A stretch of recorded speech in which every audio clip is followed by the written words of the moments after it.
US President Joe Biden and his economic team have hammered home the same message yet again of getting more money out in the economy. He underscored the need for lawmakers to act on his $1.9 trillion pandemic-related aid proposal as he laid out the case. Listen it.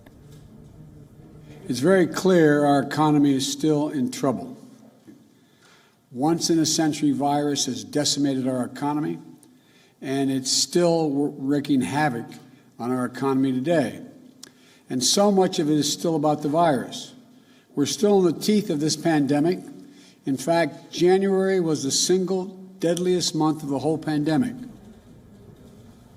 He stressed on the need to move fast without Republicans if necessary. The package has been armed with new signs of economic strain brought on by the continuing pandemic.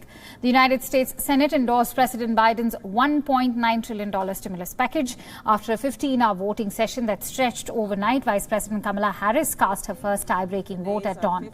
This was her first ever vote, and the Senate adopted the budget bill by a vote of 51 to 50 at about 5:30 in the morning. While the measure does not have the force of law, the action paves the way for the next step in the budget reconciliation process.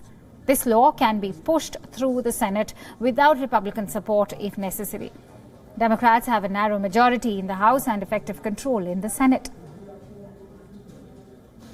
What Republicans have proposed is either to do nothing or not enough. All of a sudden, many of them have rediscovered fiscal restraint and the concern for the deficits. But don't kid yourself. This approach will come with a cost. More pain for more people for longer than it has to be. So to me, this is what this moment comes down to. Are we going to pass a big enough package to vaccinate people, to get people back to work, to alleviate the suffering in this country this year? That's what I want to do. Or are we going to say to millions of Americans who are out of work, many of whom have been out of work for 6 months or longer, who've been scarred by this economic and public health crisis, don't worry, hang on, things are going to get better. We're going to go smaller, so it's just going to take us a lot longer, like until 2025. That's the Republican answer right now. I can't in good conscience do that. Now, this process can take weeks, with the Democrats eyeing mid-March as the deadline for the final passage of the relief legislation. Mid of March is the time when the enhanced unemployment benefits and other pandemic aids will expire if Congress does not act first.